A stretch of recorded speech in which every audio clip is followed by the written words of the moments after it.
नमस्कार साथियों, मैं जितेंद्र कुमार और आप लोग देख रहे हैं इंस्पायर एक्सीलेंस इंस्टीट्यूट। साथियों, आज हम प्लांट बायोलॉजी के, प्लांट फिजियोलॉजी के एक महत्वपूर्ण टॉपिक पर चर्चा करने वाले हैं। उस टॉपिक का नाम है प्लांट वाटर रिलेशन। और प्लांट वाटर रिलेशन में भी आज हम मोस्टली एक ही चीज़ को टच करेंगे, एक ही चीज़ को पढ़ाएंगे। वो है डिफ्यूज़न यानी कि परासरण, और परासरण दाब यानी कि डिफ्यूज़न प्रेशर। और अगर टाइम बचेगा तो हम ऑस्मोसिस की बात करेंगे, ऑस्मोटिक प्रेशर की बात करेंगे। तो चलिए शुरू करूं। उसके पहले आप सभी से मेरा एक विनम्र निवेदन है कि आप हमारे चैनल इंस्पायर एक्सीलेंस इंस्टीट्यूट को अधिक से अधिक सब्सक्राइब करें। पहली बार आए हैं तो ज़्यादा से ज़्यादा सब्सक्राइब करें, वीडियो को अधिक से अधिक शेयर करें, लाइक करें, और जो है लोगों से भी सब्सक्राइब करने के लिए बोलें। आप लोगों का जो मोटिवेशन है वो मुझे और अच्छे वीडियो बनाने के लिए प्रेरित करेगा। अगर आप लोग मुझे निरंतर जो है प्रेरित करते रहेंगे तो मैं अच्छे से अच्छा लिटरेचर देने की कोशिश करूंगा। तो चलिए आज हम शुरू करते हैं डिफ्यूज़न की बात। उसके पहले हम प्लांट फिजियोलॉजी में कुछ मोस्ट बातें जान लेते हैं। प्लांट फिजियोलॉजी है क्या? प्लांट फिजियोलॉजी है क्या? What is plant physiology? पादप कार्की किसे कहते हैं? तो पौधे की समस्त जैविक क्रियाओं the study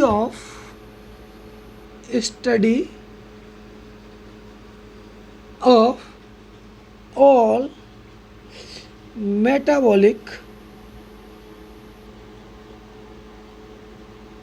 reactions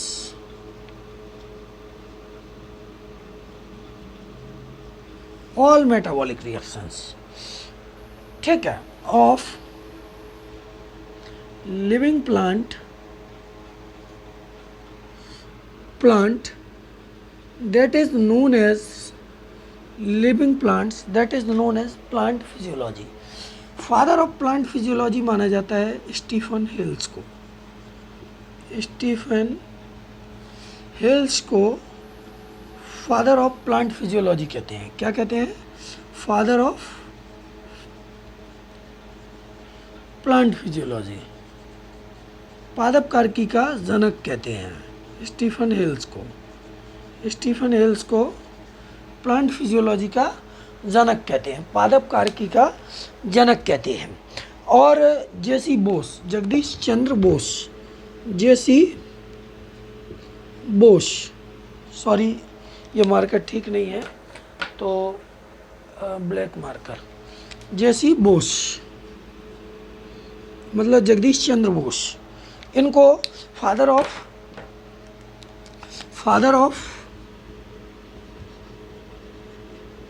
Indian physiology या इंडियन प्लांट फिजियोलॉजी माना जाता है।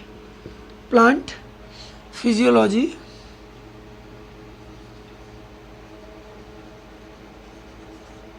मानते हैं। इन्होंने एक यंत्र बनाया था जिसको हम क्रेस्कोग्राफ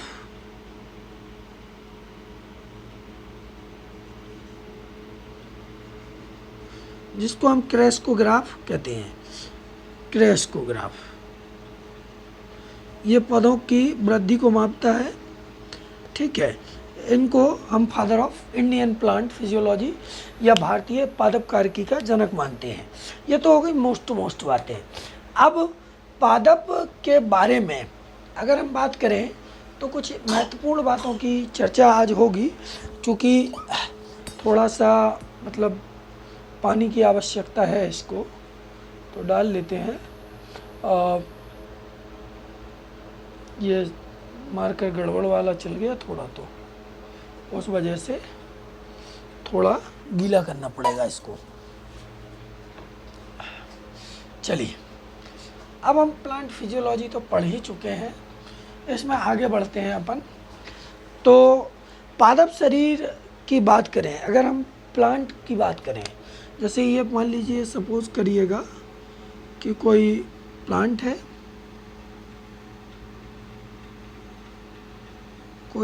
है,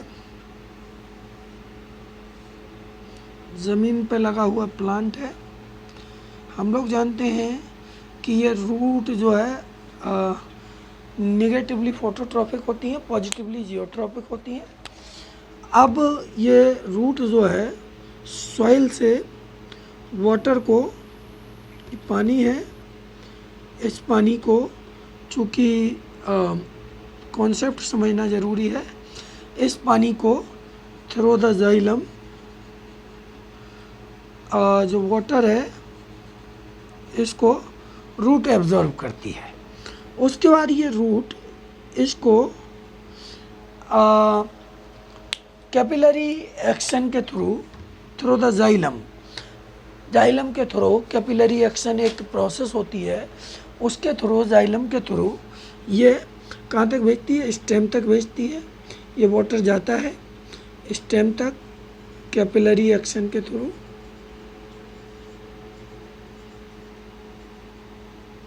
ठीक है, और ये जाइलम इसमें रोल निभाता है, और ये पत्ती टॉप ऑफ वाटर तक, पत्तियों तक जाता है।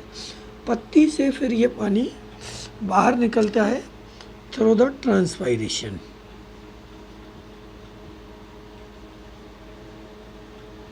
ठीक है, तो ट्रांसपायरेशन का एक वीडियो मैंने आप लोगों को अपने इसी चैनल पर डाल के रखा है, उसको आप लोग देख सकते हैं।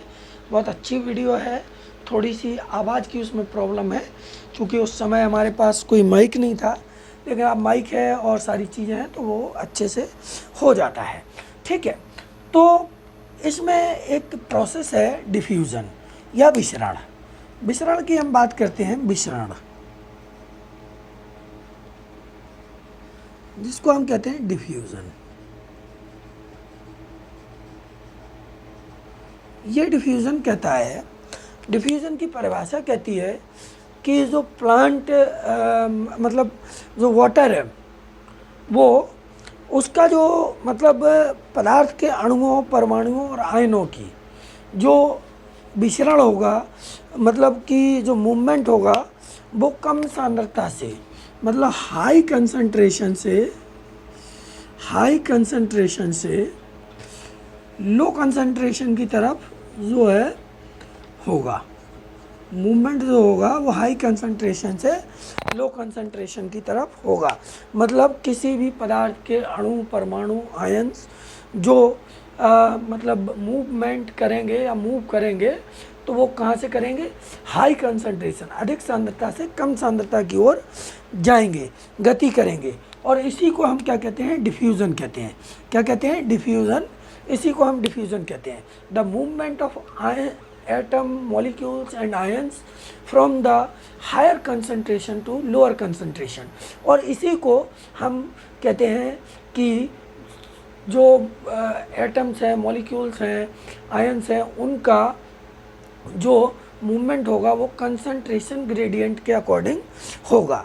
ठीक है, तो विसरण की सीधी सी परिभाषा है, डिफ्यूजन की सीधी सी परिभाषा है, the process of the movement of ions, molecules and atom in which they move from higher concentration to lower concentration। ये इसकी डेफिनेशन है। ठीक है, इसकी डेफिनेशन है। विसरण तब तक होता है, देखो अब चूंकि हायर कंसंट्रेशन से लोअर कंसंट्रेशन की तरफ मूवमेंट हो रहा है, तो ये कंसंट्रेशन से इस कंसंट्रेशन से लोअर कंसंट्रेशन की तरफ जब मूवमेंट होगा तो ये मूवमेंट तब तक होगा जब तक कि इक्विलिब्रियम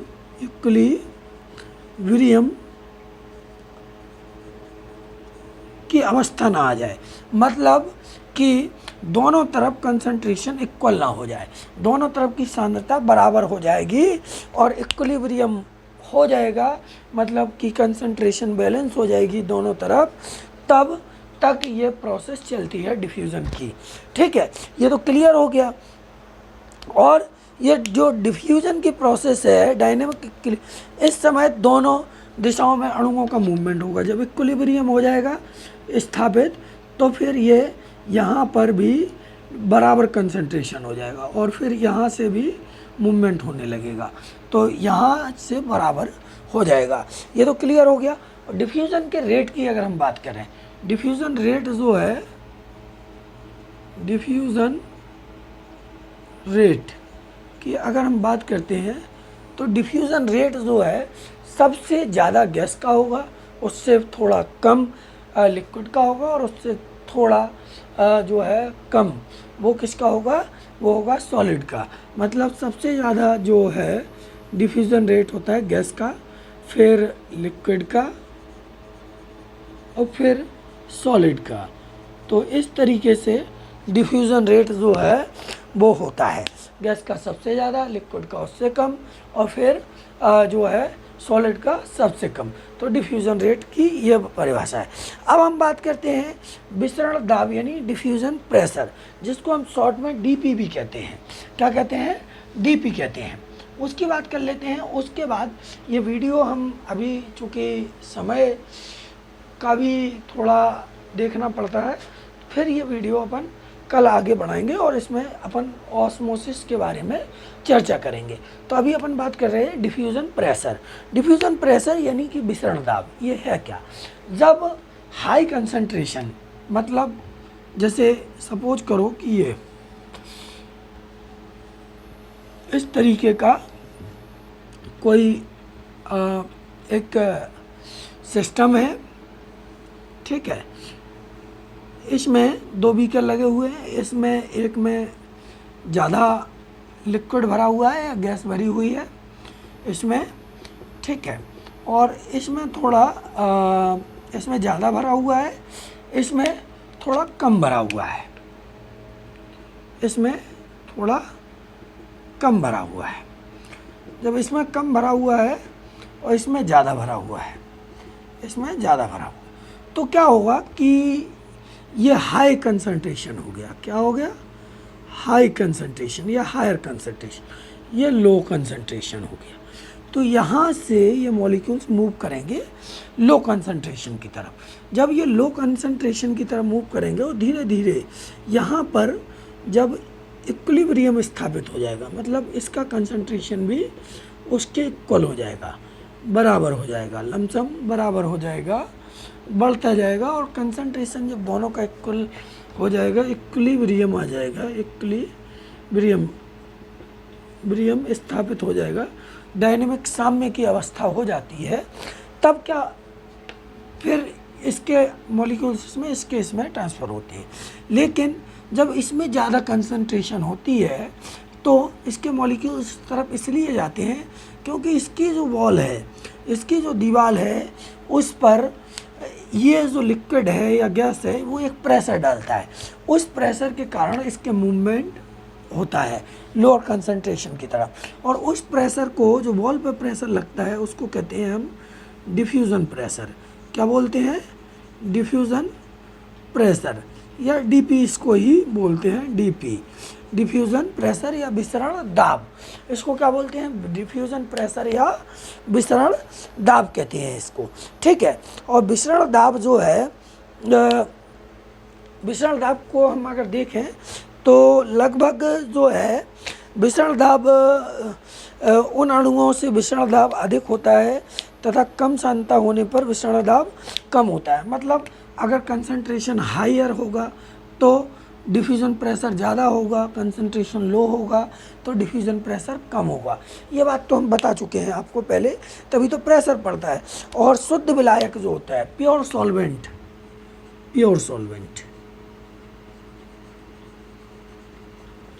उसका जो डीपी है, डिफ्यूज़न प्रेशर है शुद्ध विलायक का, वो 1236 एटीएम होता है। कितना होता है? 1236 एटीएम होता है, ठीक है। एटमॉस्फेरिक होता है 1236, सदैव ही सॉल्यूशन से अधिक होता है। और ये प्योर सॉल्वेंट का जो होता है, ये क्या होता है? सॉल्यूशन के डिफ्यूज़न प्रेशर से अधिक होता है, सॉल्यूशन के डिफ्यूज़न प्रेशर से अधिक होता है। तो डिफ्यूज़न प्रेशर के बारे में इतनी सी बात थी। अब इसके सिग्निफिकेंस के बारे में और जान लेते हैं, उसके बाद अपन इसको ख़त्म करते हैं टॉपिक को। तो अब अपन बात करते हैं significance of diffusion pressure. Significance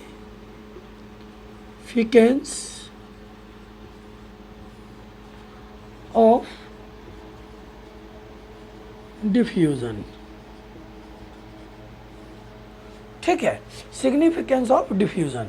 significance of diffusion की अगर हम बात कर रहे हैं, महत्व तो मतलब उसका क्या होता है डिफ्यूज़न का, तो पहला महत्व तो है कि इसके द्वारा गैसों का आदान प्रदान होता है। मतलब पेड़ पौधों में जो CO2 है और O2 है उसका प्रकृति में आदान प्रदान होता है, एक्सचेंज होता है। कार्बन डाइऑक्साइड पेड़ पौधे ग्रहण करते हैं, ऑक्सीजन छोड़ते हैं, ऑक्सीजन को हम लोग ग्रहण करते हैं, कार्बन डाइऑक्साइड छोड़ते हैं। तो यह एक आदान प्रदान, एक्सचेंज ऑफ गैस, ठीक है। एक्सचेंज होता है गैस का, क्या होता है? एक्सचेंज ऑफ गैसेस, गैसों का आदान प्रदान होता है। दूसरा इसका सिग्निफिकेंस बहुत महत्वपूर्ण है, वो है पादपों से में बनने वाले हार्मोन का पूरे जो भी मतलब प्लांट हार्मोन होते हैं उनका पूरे प्लांट के अंदर, plant hormones are distributed in whole plant body, are distributed in whole plant body